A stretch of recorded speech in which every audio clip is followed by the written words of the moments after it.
doy clases en la Escuela Libre de Derecho de temas selectos de derechos humanos y en la maestría en la Universidad Panamericana. Normalmente me dedico a derechos humanos e inclusión de personas con discapacidad. Tengo experiencia en el ámbito laboral. Ahí empecé mi práctica diaria litigando laboral, haciendo consultas laboral. Después fui especializando en organismos públicos de derechos humanos y fui investigador de la Comisión de Derechos Humanos del DF, relator de personas con discapacidad. Trabajé en el INAI y el último trabajo que tuve en gobierno fue el de políticas públicas en la Secretaría de Gobernación. Y independientemente de eso, he sido ponente en casi todas las dependencias de gobierno respecto a derechos humanos e inclusión. He publicado aproximadamente 100 artículos en medios de comunicación y medios especializados. Soy experto reconocido internacionalmente tanto para litigios de albergues de Estados Unidos y de migración, y también ahorita actualmente litigo por mi cuenta, además de ser consultor independiente y capacitador en DFC Capacitaciones. Pero ese es en general mi currículum. Maravilloso, querido maestro. Bienvenido y muchas gracias por aceptar la invitación. Querido maestro Jesús Cadena Alcalá. Bien, muchas gracias. Pues bueno, después de el sorprendente currículum del maestro Agustín de Pavía, gran amigo, pues yo únicamente puedo comentar que soy licenciado en Derecho, maestro en Derecho Constitucional y Derechos Humanos. Cuento con algunas especialidades en el extranjero, tanto en España como en Italia. También cursé la especialidad en Derecho de Amparo en la Universidad Panamericana Campus Ciudad de México. En mi experiencia laboral trabajé mucho tiempo en la Suprema Corte de Justicia de la Nación. Trabajé también en un juzgado de distrito en materia administrativa. Fui asesor del Congreso de la Ciudad de México y actualmente me desempeño como secretario de apoyo en la Escuela Judicial del Tribunal Electoral del Poder Judicial de la Federación. Soy experto en los temas de derecho constitucional, derechos fundamentales y derecho de amparo, que son las ramas en las que he incursionado desde mi formación académica. Soy profesor de las Casas de la Cultura Jurídica de la Suprema Corte de Justicia de la Nación, profesor de la Universidad Nacional Autónoma de México, Campus Aragón, en la Facultad de Estudios Superiores de Aragón. También soy profesor en la maestría de Derecho Constitucional y Derechos Humanos de la Universidad Latina de América, Campus Morelia, Michoacán, y profesor invitado en algunas otras universidades en estos temas. Tengo algunas publicaciones en materia de derecho constitucional, derechos fundamentales, derecho de amparo básicamente, tanto en revistas especializadas, y próximo a publicarse mi tesis de maestría, denominada La eficacia horizontal de los derechos fundamentales en el juicio de amparo en México. Eso es lo que podría comentar al respecto. Muchas gracias, maestra. Y esperamos ansiosos esa publicación, querido maestro. Bueno, pues ya los escucharon, grandes personajes, abogados, académicos y sobre todo grandes amigos. Pues queridos amigos, vamos a empezar entonces, si me lo permiten. Me gustaría empezar entonces, maestro Agustín de Pavía. ¿Por qué te dedicas a la defensa de los derechos de las personas con discapacidad? A ver, originalmente yo me dedico a ser abogado. Yo no quiero ser reconocido como una persona con discapacidad que sabe derecho, pero en mis trabajos que he tenido, el primer trabajo era en un despacho laboral y con toda la gente que trabajé, primero, además de soy abogado, sí conozco qué es ser abogado, puedo trabajar como abogado, resultaba ser un problema que tenía que explicarles, qué era la discapacidad. Segundo, tengo derechos laborales, qué es la inclusión, qué es la accesibilidad, qué son los ajustes razonables. ¿Ya entendiste ese modelo? ¿Ya entendiste que tengo derechos, que es un modelo social? El problema no es mío, el problema es tuyo. Y, ok, ya entendimos que tú tienes que cambiar, vamos a hablar de ajustes razonables, de mis ajustes, de lo que yo necesito para poder ser productivo en mi ámbito laboral. Y eso me llevó a especializarme en derechos de personas con discapacidad. y originalmente era de, no sirve entonces poco a poco esa especialización, esa pasión que tuve, esa facilidad de explicar esto, me llevó a instituciones públicas de derechos humanos, después a cada institución, no solamente de discapacidad, sino a derechos humanos en general, porque eso es lo que es lo más importante, el derecho, no tanto la discapacidad, y eso es lo que he hecho hasta este momento. Muchas gracias, maestro. Y a lo mejor para meter un poquito más al tema, las personas que nos siguen el día de hoy, ¿nos podrías compartir qué es discapacidad y cuáles son los tipos de discapacidad que existen? Originalmente la discapacidad siempre se ha visto como un problema de la persona. Y históricamente había un modelo de, si eres una persona con discapacidad, no mereces el derecho, no mereces ser persona. En el derecho romano era alguien que nacía deforme, como no tenía forma humana, no era sujeto de derechos, como si no hubiera nacido. Y ese es el primer modelo. El segundo modelo, también siguiendo un poco el derecho romano, son personas que han trabajado, que han luchado, pero que por la edad, por un accidente, por ir a la guerra, adquieren una discapacidad y ya no pueden funcionar en la sociedad como deben. Pero por el deber y por el deber moral y además como son sujetos de derecho que tienen que ejercer derechos, ¿sabes qué decías? Si a tomar tus decisiones por ti, que se llamaba mandato, que acaba siendo la tutela. Es de alguien toma tus decisiones por ti para que no te estreses, para que estés bien y para que la sociedad funcione con tus bienes jurídicos, con lo que tú estás haciendo, pero que tú ya no te preocupes en estar en sociedad y puedes estar en tu casa tranquilo, que es el modelo médico asistencial. En algún momento ya desde 1800 hasta principios del siglo era de, además de cuidarte, te vamos a curar. Una discapacidad nunca se cura y aunque te curen, por ejemplo, si yo me curo en este momento ahorita es de, ¿qué has hecho? Me he dedicado a derechos humanos y específicamente a discapacidad, pero ¿por qué no tienes discapacidad? Oyes, pero yo tuve discapacidad los primeros 30 años de mi vida. Tú no me puedes juzgar como una persona normal porque mi experiencia fue de discapacidad. Es decir, aunque me cures, mis experiencias, mi forma de pensar, de cómo fui, es de una persona con discapacidad. Entonces, la discapacidad en sí nunca se va a quitar en este sentido. ¿Sí? Ahora, el siguiente modelo es el modelo social, donde dice, ¿sabes qué? La discapacidad no es un problema de la persona, sino es un problema de la sociedad. He tenido la fortuna, por ejemplo, de ir a Estados Unidos y en Estados Unidos yo puedo ser más independiente, no tengo que pedir el apoyo de ninguna otra persona. Las personas me identifican y me dicen, ahí está la rampa, ahí está aquí está el servicio. Yo puedo hacer muchísimas más cosas en Estados Unidos que aquí en México. ¿Y qué cambió? Yo no cambié. O sea, cambiando de un país a otro, yo no cambio como persona, cambia el entorno social. Entonces, es decir, el entorno social es el que cambia. Y también viendo a nivel internacional, ya el aspecto de discapacidad, en el año 2000, discapacidad se empezó a ver por las Naciones Unidas y dijeron, en países desarrollados, todos vamos bien, tenemos unos problemas de derecho porque nos piensan que no tenemos derechos y que tenemos problemas, pero realmente sí somos capaces. Pero si ves a Latinoamérica es de, no tenemos educación, aunque te dé derecho, aunque te dé la oportunidad, no tienes las herramientas para tu inclusión. Entonces se dieron cuenta, el mismo diagnóstico médico, dependiendo en qué país vives y cuál fue tu estilo de vida, tu condición es completamente distinta. Entonces se dieron cuenta, efectivamente es un problema social y tenemos que cambiar la sociedad. Y aquí es donde dice, la sociedad tiene la obligación de derribar las barreras de la inclusión. La sociedad tiene la obligación de ser accesible. ¿Ve? Oye, vamos a construir escaleras. No, vamos a construir rampas, que es para la discapacidad física.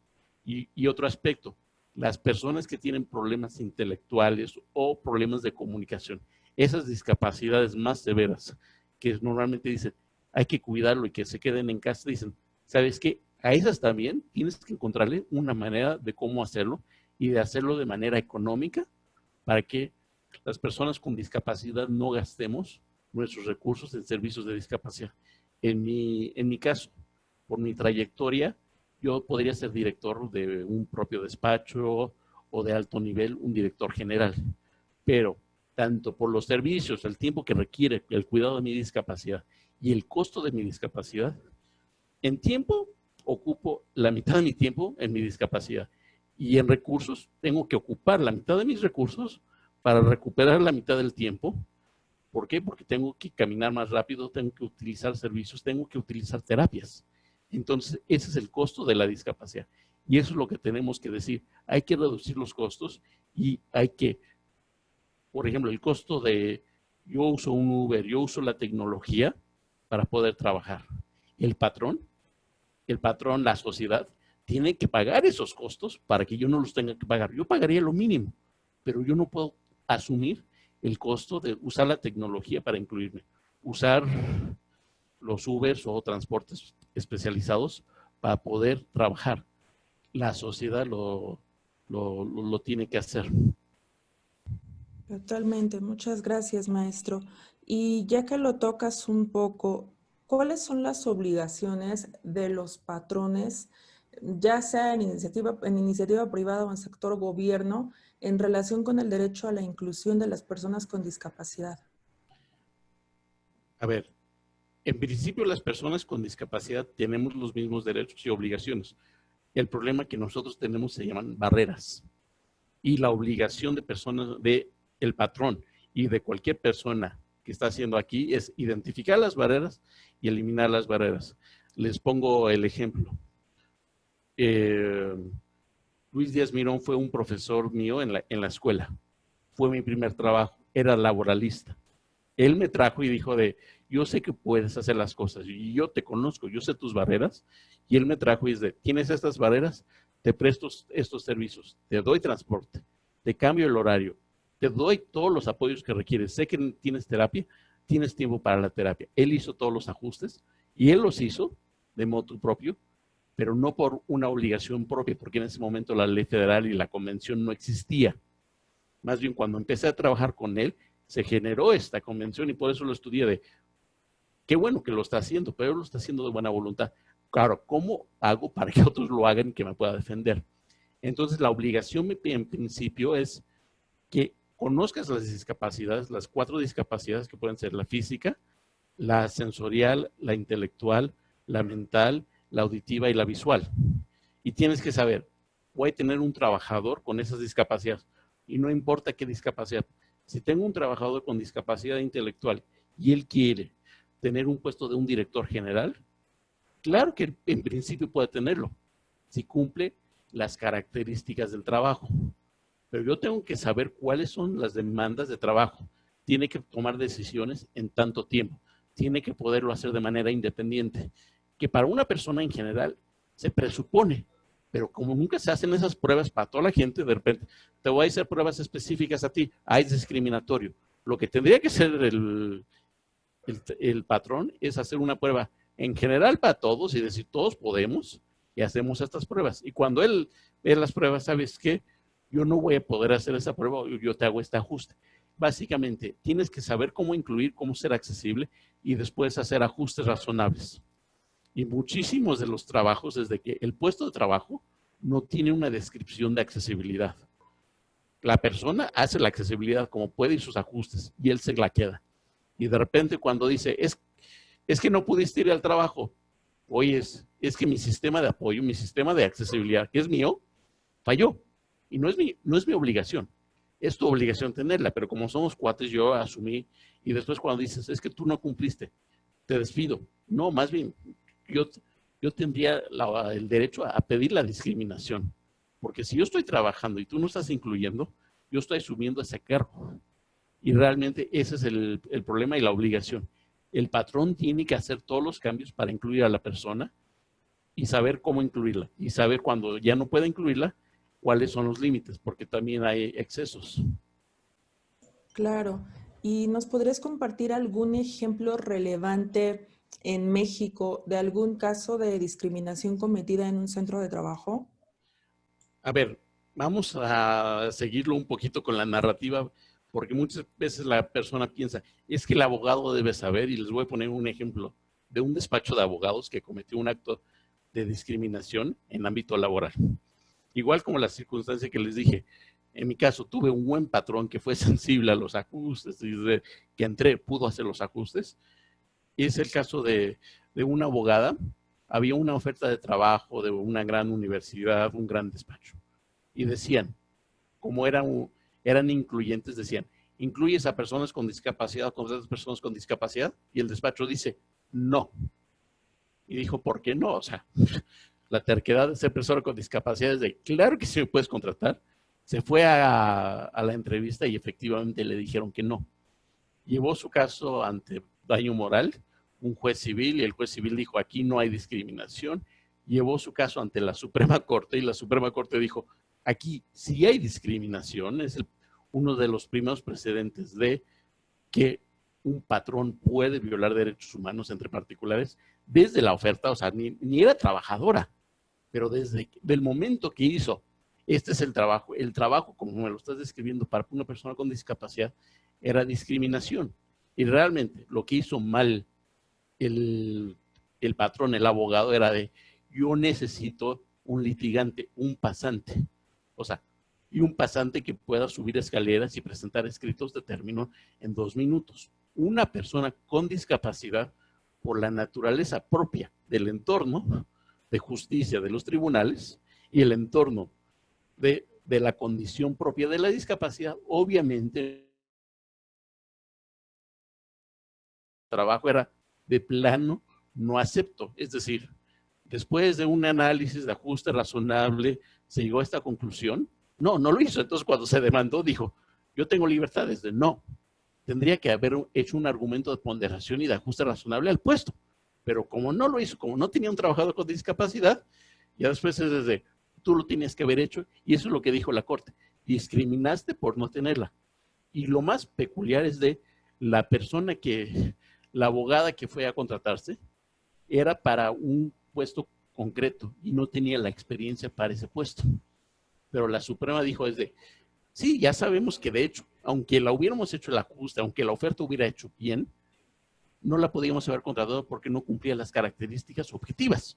Pero dijeron, oye, previamente hubo un acto de discriminación que no podemos dejar hacia afuera. Dijiste, no te contrato, y sí fue ella a la entrevista y dijeron, no la contrataron y no le dijeron por qué. Entonces debemos presuponer que es por su discapacidad. Entonces, aunque no cumpla las características, sí la discriminaron y generó su daño moral. Y ahorita yo estoy llevando un caso en CONAPRED de también un director, un abogado, que su empresa en una reestructuración ahorita que estamos en crisis, lo despidieron porque dicen, es un director jurídico, pero ¿qué hace? No litiga, no va a tribunales, no firma documentos, no hace nada. Todo el despacho, todos los subdirectores jurídicos hacen su chamba. Entonces, ¿qué hace el director? Bueno, realmente dirige, realmente tiene el criterio de decir qué está haciendo. Pero como estaba de vacaciones en ese momento, lo despiden de un día para otro, y era un despacho, una empresa incluyente, con certificación de empresa incluyente. Y les dije, qué bueno que contraten y que te incluyan a nivel de campo, pero realmente su proceso de inclusión no es adecuado porque no tienen todos los puestos de trabajo. Y la inclusión suya es que no puede hacer nada. ¿Por qué? Porque nosotros ponemos las herramientas de inclusión. Si tu sector de relaciones humanas, tu director jurídico y tu director de capital humano te hubiera dicho, él sí puede hacer las cosas. ¿Por qué? Porque le compramos la computadora. Tiene un asistente que le hace estas funciones y tiene encargado hacer las funciones de inclusión. O sea, la empresa ya sabría, sí tiene las herramientas para la inclusión, pero como no las tiene, aunque sea incluyente, no hace nada, y porque ahí diría, oye, no hace nada, sí, pero el asistente le hubiera dicho, yo hago los apoyos, el asistente jurídico yo le hago todo lo que no puede hacer, porque es mi chamba. Ellos mismos se defenderían. Pero como no pasó eso, estoy llevando un caso de CONAPRED. Estamos solicitando que se cambie el contrato tanto individual de trabajo como el contrato colectivo, sus procesos de capacitación, una disculpa pública, como además de daños y perjuicios, que es lo laboral, es un proyecto de vida que implica otra vez el daño laboral y todos los créditos que tenía, o sea, todo eso lo estamos haciendo en en demandas con independencia de las multas que también podríamos imponer. Muchas gracias, maestro. Querido Jesús, ¿nos podrías compartir? Ya habló un poquito Agustín sobre el modelo social y de derechos fundamentales y mencionó un poco los ajustes razonables. ¿Podrías profundizar un poco en el tema y explicar detalladamente qué son ambos conceptos, modelo social y de derechos fundamentales y los ajustes razonables? Sí, por supuesto. Muchas gracias por la pregunta, muchas gracias por la invitación también. Me parece que este es un tema sumamente relevante. Primero hay que entender que cuando hablamos de modelo social y derechos fundamentales, tenemos que centrarnos en la búsqueda de que las personas con discapacidad gocen de un marco jurídico particular de protección en razón de su condición especial de vulnerabilidad. Esta condición que se ha hecho presente históricamente y que genera a su vez desigualdad de facto frente a la sociedad y también frente al ordenamiento jurídico, porque no solamente la sociedad discrimina, sino que también las normas generan en algunas ocasiones conceptos discriminatorios que ponen en riesgo precisamente el ejercicio de los derechos fundamentales para una persona que tiene una discapacidad. Desde esta perspectiva, la obligación que se tiene es generar o propiciar la implementación tanto de políticas públicas como de políticas normativas que tengan por objeto la realización total, la realización en el ejercicio pleno de los derechos fundamentales de las personas con discapacidad, bajo tres premisas fundamentales.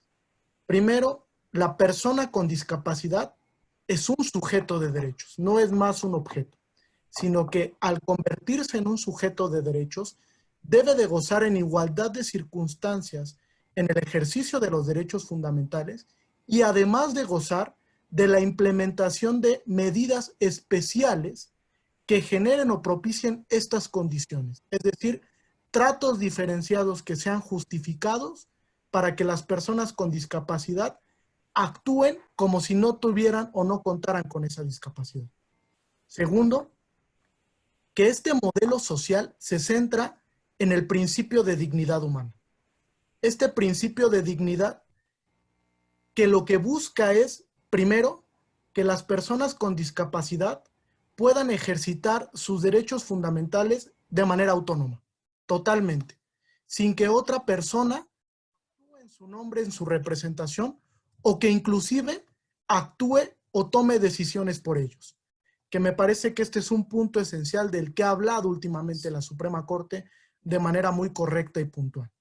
Y tercero, que este principio de dignidad humana se relaciona directamente con uno diverso, que es el principio de igualdad y no discriminación. El principio de igualdad, que funciona tanto como un derecho, como una garantía primaria frente al Estado y frente a los particulares, lo que nos dice es ofrezcamos un trato igualitario para las personas con discapacidad que gozan de este derecho fundamental reconocido en el marco constitucional y del derecho internacional de los derechos humanos, y además generemos condiciones para el desarrollo de una garantía primaria de carácter prohibitivo. Nadie puede generar actos de discriminación. Y cuando me refiero a nadie, hago especial énfasis a la doble eficacia de este derecho, que la Suprema Corte, cuando resuelve el amparo en revisión 410/2012, precisamente denota esta cualidad del principio del derecho a la igualdad. Tanto es oponible al Estado como a las relaciones entre particulares, en una doble eficacia, tanto vertical como horizontal. Es decir, tampoco los particulares pueden generar actos que tiendan a discriminar o a ofrecer un trato diferenciado no justificado a las personas que cuentan con una discapacidad o las personas con discapacidad. Me parece que este es un punto clave en la esencia del modelo social de derechos fundamentales, porque lo que busca, además de la inclusión, es generar condiciones óptimas, equitativas, igualitarias, para el disfrute pleno de los derechos fundamentales de las personas con discapacidad. De acuerdo, muchísimas gracias. Qué explicación más clara. Maestro, y aprovechando que tenemos aquí al maestro de maestros de la interpretación y argumentación, vamos a explotarte un poco. ¿Qué te parece si nos platicas algunos casos, los que tú consideres suficientes, relevantes, relacionados precisamente con las resoluciones de la Suprema Corte de Justicia en relación con los derechos de las personas con discapacidad? Bien, muchas gracias. Interesante pregunta. La Suprema Corte durante la 10ª época ha dialogado bastante con los derechos de las personas con discapacidad. Voy a traer a contexto 4 sentencias que me parecen sumamente relevantes para hablar de este modelo social, este modelo de inclusión social. La primera de ellas, el amparo directo en revisión 989/2014. ¿De qué nos habla la Corte aquí? En específico, 2 derechos fundamentales: accesibilidad y movilidad, que bien apuntaló en un inicio el maestro Agustín de Pavía y que me parece esenciales para que una persona con discapacidad pueda ejercitar plenamente sus derechos. Primero hay que decir que estos derechos están reconocidos en el derecho internacional de los derechos humanos, en específico en el artículo 9 de la Convención sobre los Derechos de las Personas con Discapacidad, suscrita y ratificada por el Estado mexicano y que pertenece al bloque o al parámetro de control. Accesibilidad, ¿qué implica? Primero, eliminar todas las barreras sociales para que las personas con discapacidad puedan acceder al ejercicio de sus derechos en igualdad de condiciones. Segundo, que estas personas con discapacidad tienen que gozar de los mecanismos idóneos especializados para poder ejercitar sus derechos y además para poder garantizar su movilidad en el contexto o en el entorno social. Es decir, que ellos puedan disfrutar plenamente de sus derechos en igualdad de circunstancias que cualquier otra persona. En este amparo directo en revisión, la Suprema Corte hace especial énfasis a la accesibilidad desde 2 vertientes. Desde la vertiente pública, en la que el Estado tiene la obligación de generar estas condiciones y eliminar estos obstáculos sociales, y también al sector privado, que no está exento de cumplir precisamente con estas obligaciones de orden constitucional. Cuando se genera el reconocimiento de un derecho, ¿cuál es la obligación? Si bien primigeniamente o de primera mano le corresponde al Estado el garantizar el ejercicio de este derecho, no quiere decir que se exima a los particulares de que también generen las condiciones para que este derecho pueda disfrutarse de una manera toral, sino que por el propio ámbito y espectro de protección del derecho en una eficacia doble, los particulares en cualquier relación que genere consecuencias jurídicas están obligados también a implementar las medidas idóneas para que la persona con discapacidad pueda ejercer estos derechos fundamentales: accesibilidad y movilidad. Otro más que quiero recalcar y que me parece un criterio muy innovador de la primera sala es el amparo en revisión 434/2018, donde la Suprema Corte hace relación del derecho que tienen las personas con discapacidad respecto de las compañías aéreas y los operadores aeroportuarios. ¿Y qué nos dice en esta sentencia a grandes rasgos nuestro máximo tribunal? Primero, que existe una responsabilidad común de capacitar a todo el personal aéreo.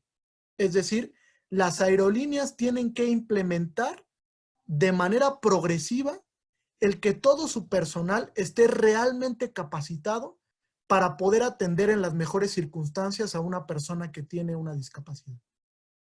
Y segundo, que además deben de satisfacer de manera toral las necesidades y demandas que tiene una persona con discapacidad.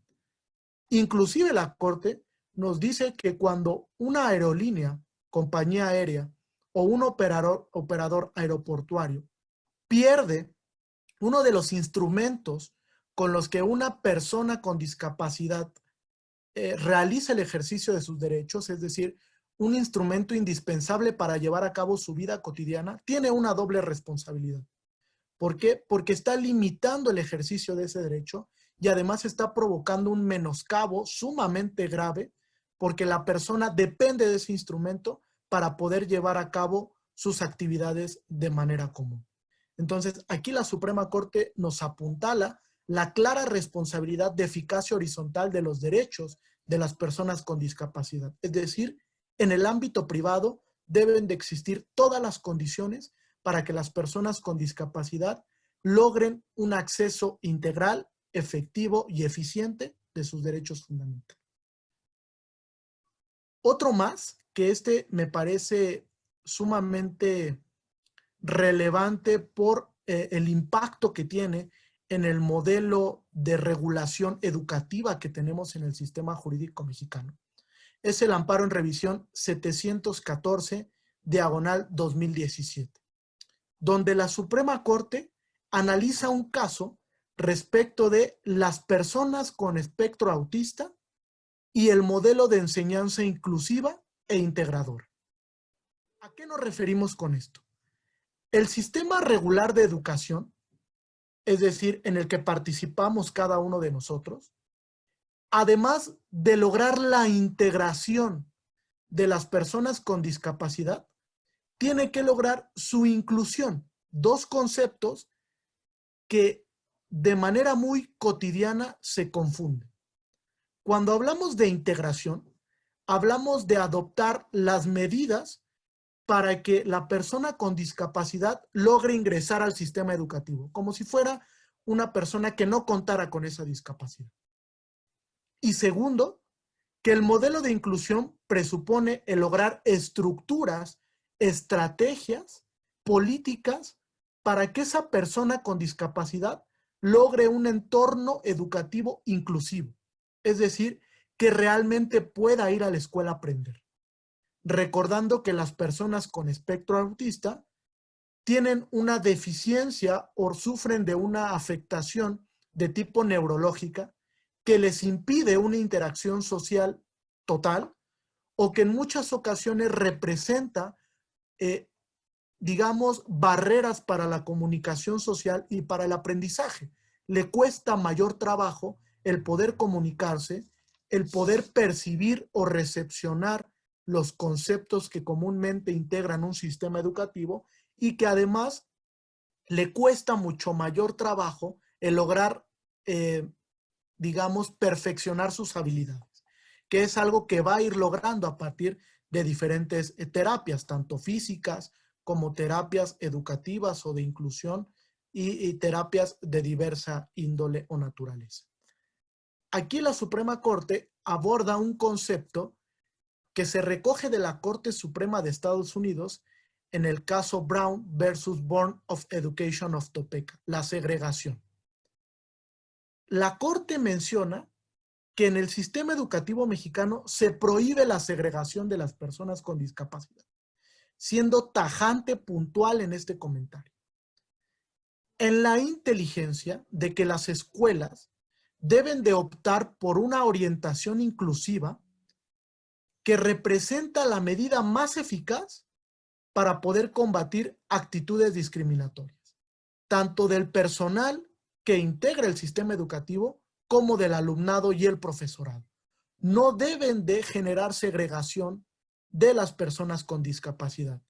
Esto es una visión social inclusiva y el lograr en la medida más efectiva que la educación del país sea inclusiva para todos.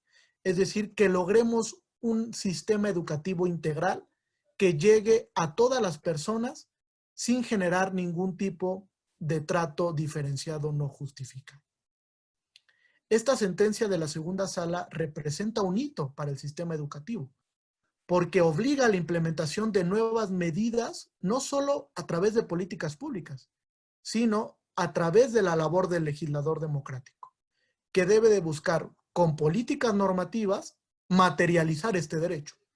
Porque si únicamente se queda en una sentencia de papel, poco va a surtir un efecto productivo o positivo socialmente hablando. Estas deben de tener un impacto normativo, un diálogo entre la Suprema Corte y el Poder Legislativo, para lograr precisamente el que estos criterios interpretativos innovadores, a través de una interpretación eminentemente evolutiva o con base en exigencias sociales, se materialicen en una legislación que sea idónea, efectiva y racional. Muchos de los elementos de los que adolece, me parece, la configuración del legislador ordinario o democrático, es que no crea legislaciones racionales y que se adapten a las circunstancias de hecho que se vive en el contexto social de un Estado. Me parece que este es uno de los grandes retos que tiene el legislador democrático, poder dialogar con la Suprema Corte y recoger estos criterios tan interesantes. Y dos últimos sentencias de las que quiero hablar y que me parece son muy relevantes y me gustaría discutir también con el maestro Agustín de Pavía, es las sentencias por virtud de las cuales la Suprema Corte crea el derecho a una vida independiente. Primero debo de mencionar que en la teoría constitucional contemporánea, los tribunales ya no son meros ejecutores o invalidadores de la norma, sino que ahora se convierten en agentes o herramientas de cambio social. Esto lo dice muy puntualmente el doctor Néstor Pedro Sagüez. Es decir, los tribunales son creadores de derecho. La Constitución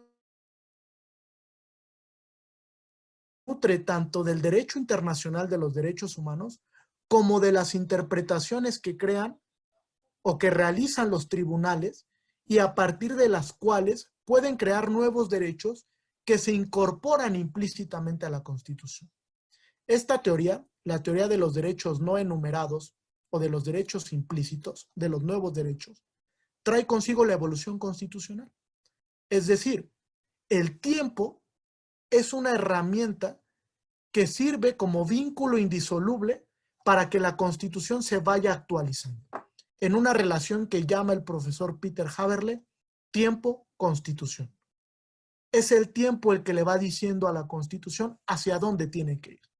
De ahí la gran labor de los jueces constitucionales cuando crean nuevos derechos y adecúan el contenido de la Constitución a las exigencias que están imperando socialmente. Este derecho a una vida independiente, ¿qué implica? Que las personas con discapacidad pueden tomar por sí mismas de manera autónoma todas las decisiones. Con quién quiere vivir, si se quieren casar, si quieren heredar, si se quieren comprar un automóvil, si se quieren mudar de domicilio, si quieren ir a vivir al extranjero, tomar vacaciones, configurar una sociedad civil o mercantil, lo que ellas quieran, porque son sujetos de derechos. En esa tesitura, la Suprema Corte resuelve en el amparo en revisión 1368, diagonal 2015, que la figura del estado de interdicción, esta figura sagrada que se trae desde el derecho romano, es inconstitucional. O mejor dicho, inconvencional, porque vulnera el contenido del artículo 12 de la Convención de los Derechos de las Personas con Discapacidad. ¿Y por qué lo hace? Porque el estado de interdicción fomenta estereotipos.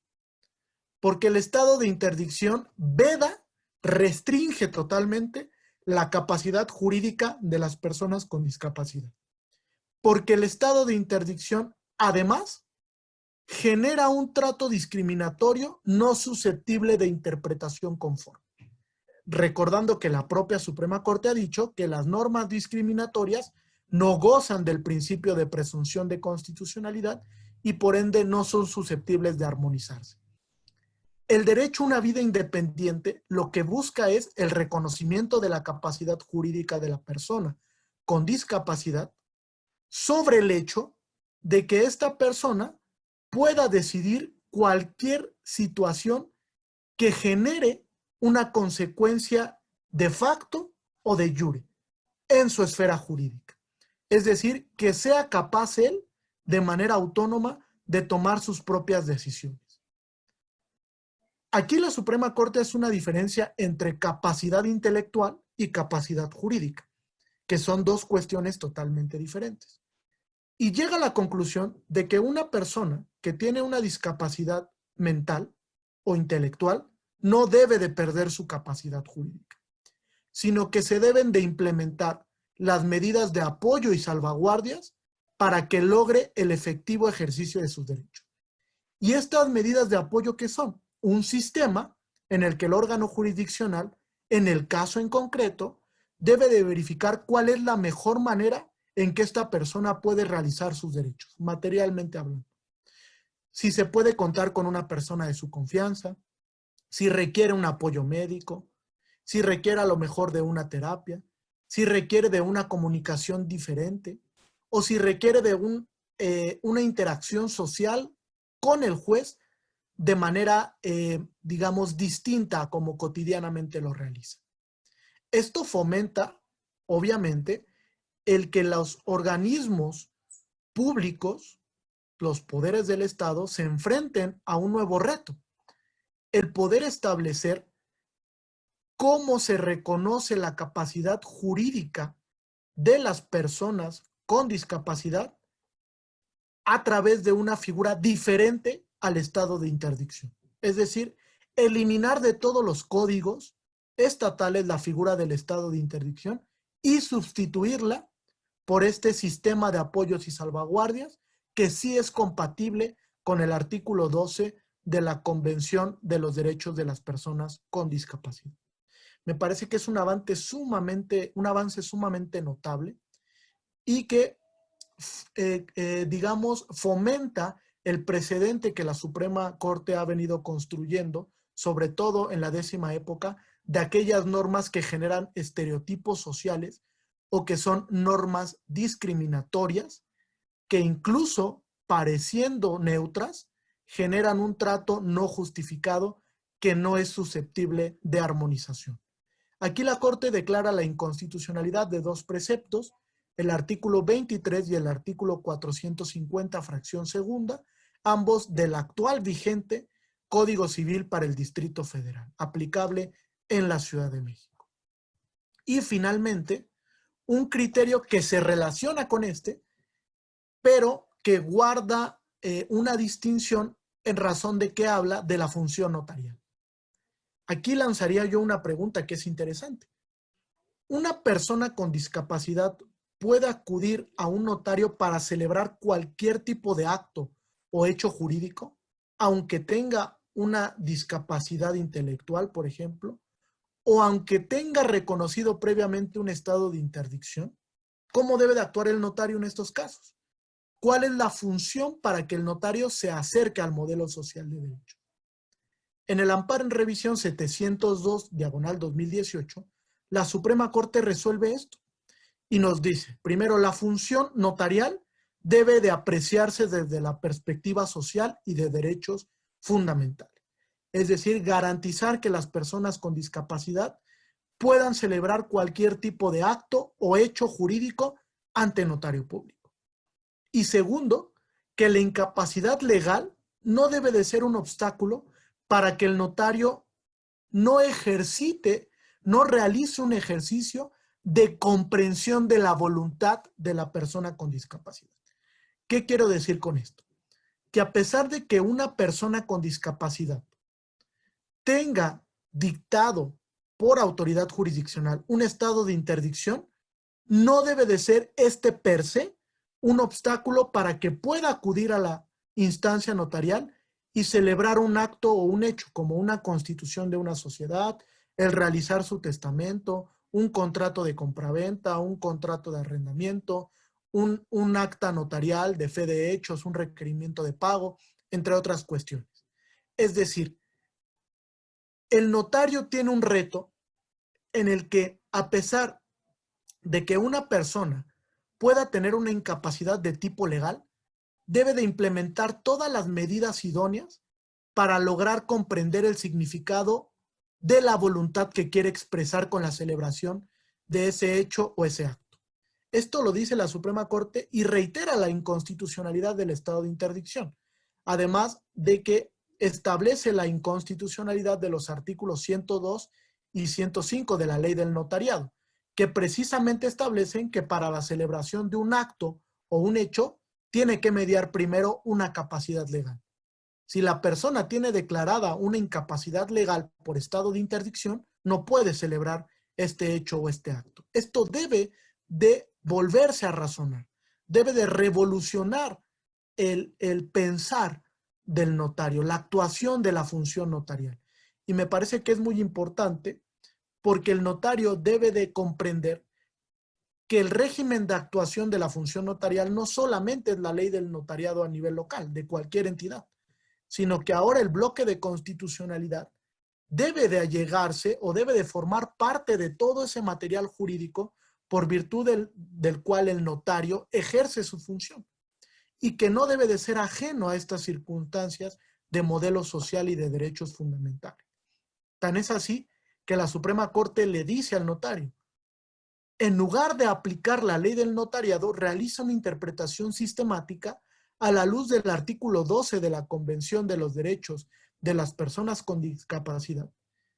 Y a pesar de que tenga una incapacidad legal, si logras comprender el significado de la voluntad, entonces celebra el acto o el hecho jurídico y dicta una medida de apoyo o de salvaguardia. Una persona de su confianza, un médico, un especialista, no lo sé, dependiendo del caso en concreto. Pero realiza esta función de manera totalmente diferente. Me parece que este es un avance sumamente notable porque ahora el reto es para el legislador democrático. Modificar los 33 códigos civiles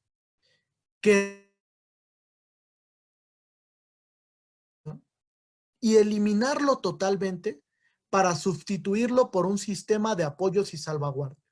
¿Cuál es la diferencia? Me preguntarán. Pues primero que el estado de interdicción veda la capacidad jurídica de la persona. Es decir, la persona no puede realizar ningún tipo de acto, sino que otra persona, un tutor, un representante, lo hace por ella.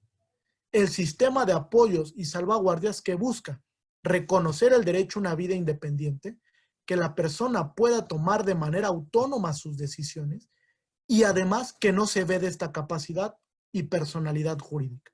Que ella pueda acudir a un tribunal para reclamar o justiciabilizar sus derechos y además lo pueda hacer de manera totalmente autónoma, sin la necesidad de que medie un representante, un tutor, un curador, sino que únicamente va a necesitar una medida de apoyo, la que dicte el juez que sea más idónea.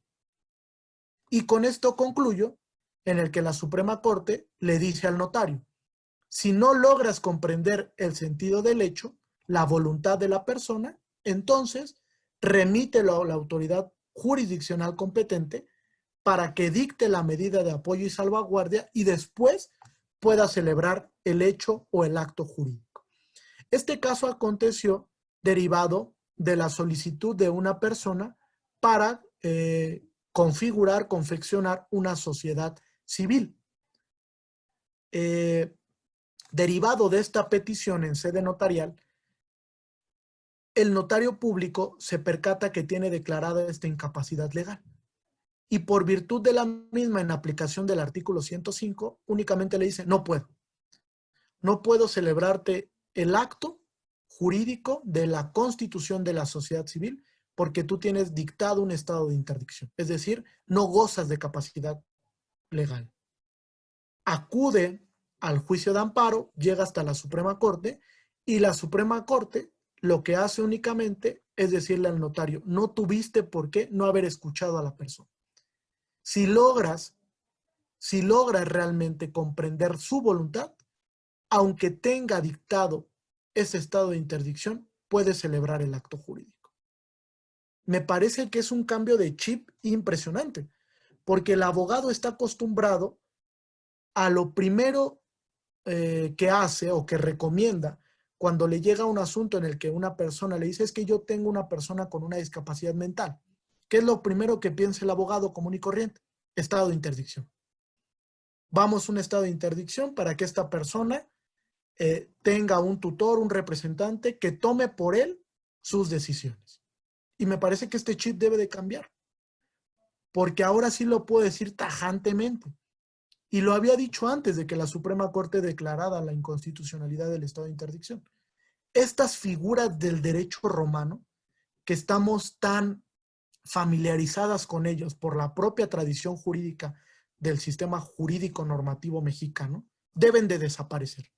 La gran mayoría ya no están acorde, no son armónicas con los nuevos modelos de justicia constitucional, de justicia social y de justicia de derechos fundamentales a los que hemos transitado. Me parece que este es un gran reto tanto para los tribunales como para la función del legislador democrático. Muchas gracias. Hasta aquí lo dejaré. No, gracias a ti, maestro. Qué casos tan interesantes has tocado. Y yo me quedaría con una anotación en todos los casos. Tú mencionas finalmente resoluciones que ha determinado la Suprema Corte de Justicia de la Nación, de las que, de escucharte, podemos comprender que hubo en todo momento un derecho frente a otro. ¿Cómo se resuelven los casos que traen consigo precisamente diferentes derechos en conflicto o derrotables uno respecto de otro?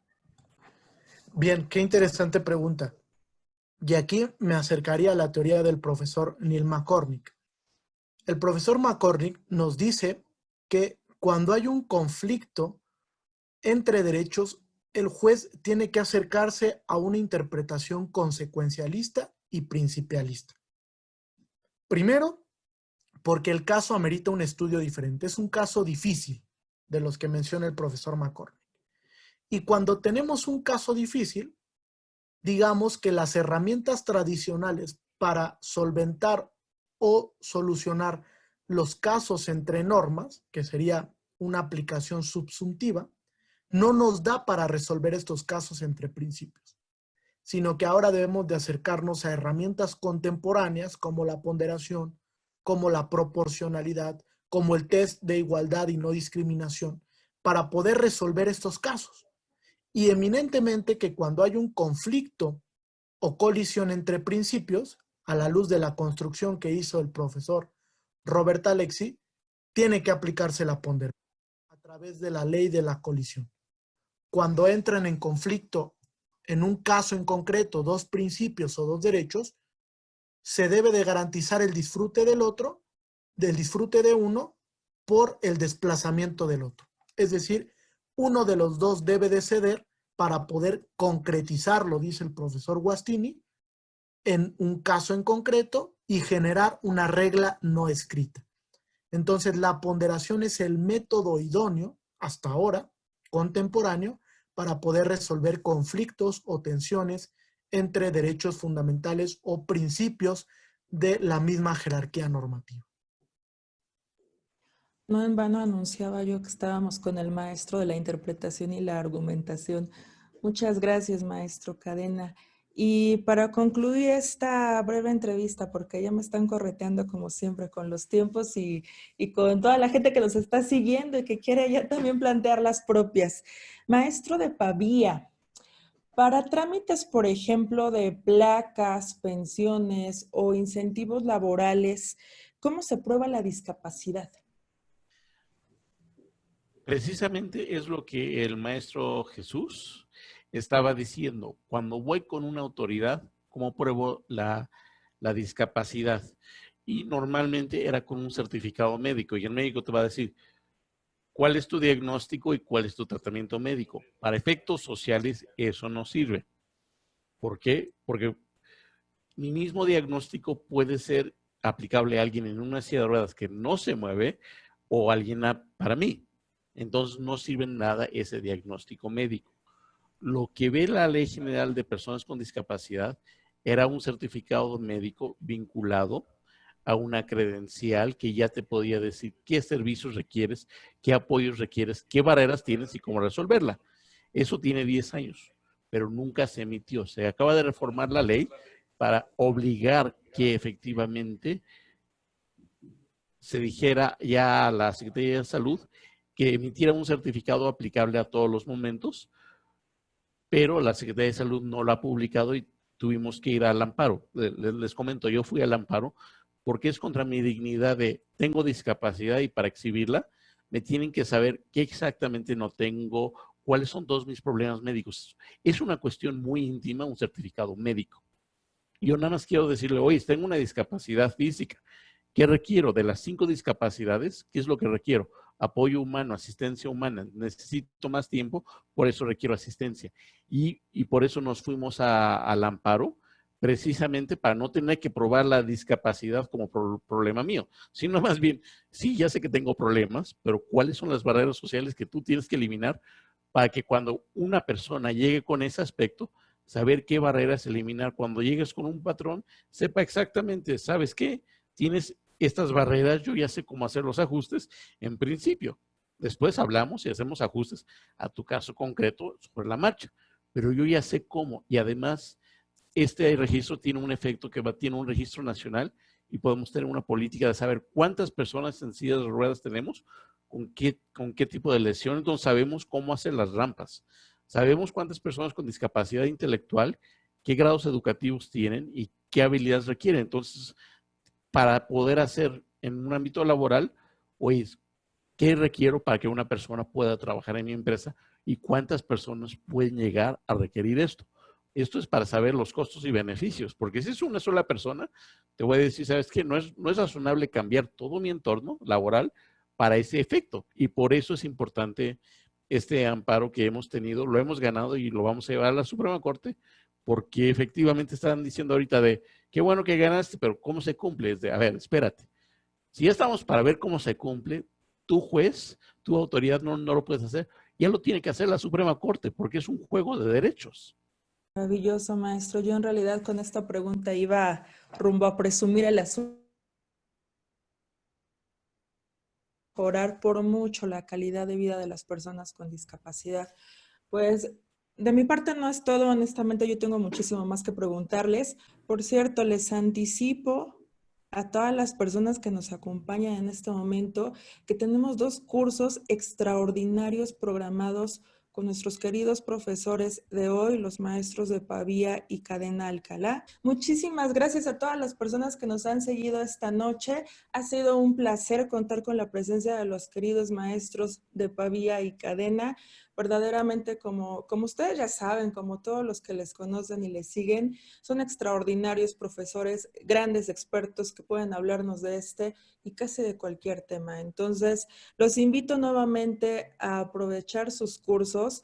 Como saben, son ponencias de la mejor y de la más alta calidad y sobre todo con la calidad humana que ambas personas poseen. Les agradezco muchísimo nuevamente, maestros. Bueno, pues seguimos en el muro. Muchísimas gracias, maestros. Gracias, Damián, y gracias a todas las personas que nos siguen. Excelente noche. Hasta pronto. Muchas gracias. Hasta pronto.